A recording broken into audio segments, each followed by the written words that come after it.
Welcome to my channel.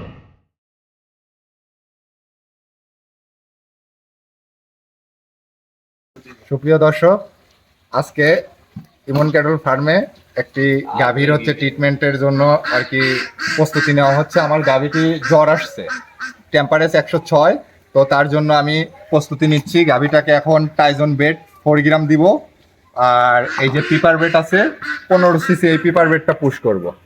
তো এইটা দিলে ইনশাল্লাহ 4 ঘন্টার মধ্যে আমার গাভীটার রেজাল্ট চলে আসবে, সুস্থ হয়ে যাবে, এক ডোজেই কমপ্লিট।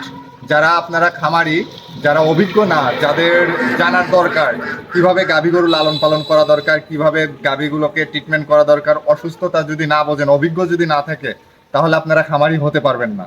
তো খামারি হতে হলে আগে অভিজ্ঞ সব কিছু জানা অজানা তথ্য জানতে হবে, এবং কিভাবে গরুকে লালন পালন করতে হবে, কিভাবে গাভীকে ট্রিটমেন্ট করতে হবে, কিভাবে গরুকে দানাদার খাবার দিতে হবে। তাইলে গরু সুস্থ থাকবে, ভালো দুধ দিবে, এবং গাভীর কোন সময় কি অবস্থানে গরু জাবর কাটতেছে কিনা, কি গরুটা মন মরা হয়ে আছে কিনা, এগুলো বুঝতে হবে। তাহলে ইনশাল্লাহ আপনারা খামারি হতে পারবেন। আর আপনাদের যদি কোনো অজানা তথ্য থাকে, আমি এমন কথা দিচ্ছি, আমারে ফোন দিবেন, আমাকে নক দিলে ইনশাল্লাহ আপনাদের জানা অজানা তথ্য আমি আপনাদের সাজেশন যা দেওয়া দরকার আমি দিব।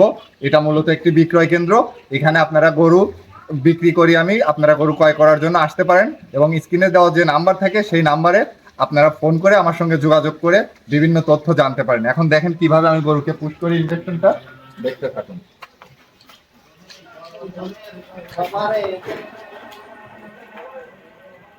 এই যে দিয়ে দিলাম। এখন এই যে দেখুন পিপার বেডটা দিব 15 সিসি।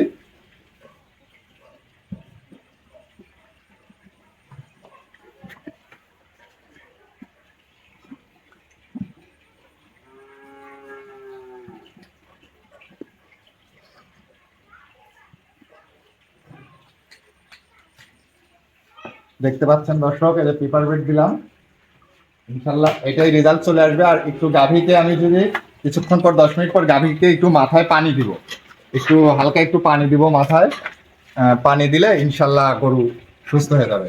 তো সর্বশেষে একটা কথা বলি দর্শক ভাই বোনেরা, আপনারা আগে গাভীকে ট্রিটমেন্ট দেওয়া জানেন, শেখেন, এবং গাভী গরু ক্রয় করতে হলে সব খামারির থেকে গাভী গরু ক্রয় করা যাবে না। যারা কিছু জানে না গাভী সম্পর্কে, আপনাদের সাজেশন দিতে পারবে না, তাদের কাছ থেকে আপনারা কখনো গাভী ক্রয় করেন না, এইটুকু রিকোয়েস্ট করলাম। যারা জানাশোনা, যারা বোঝে, আপনি তাদের থেকে গাভী গরু ক্রয় করেন, ইনশাল্লাহ ঠকবেন না। তো সুপ্রিয় দর্শক, ভালো থাকবেন, আসসালামু আলাইকুম। Subscribe to my channel.